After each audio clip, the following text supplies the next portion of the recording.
Ahora vamos a proceder a la entrega de premios. Empezaremos por el tercer premio. Tercer premio, Jezabel Rodríguez Asprilla. Hace entrega del mismo Rubén Suárez, Carlos Sierra, miembro del jurado.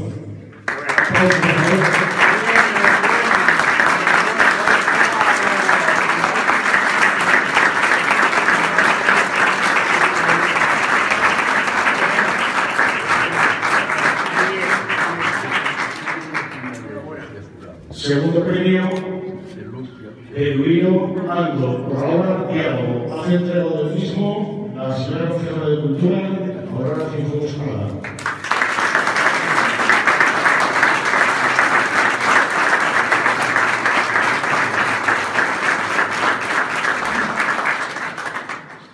Y primer premio a Pablo Astaín González por la obra Como en Casa. Hace entrega del mismo el señor alcalde del Ayuntamiento de Sevilla.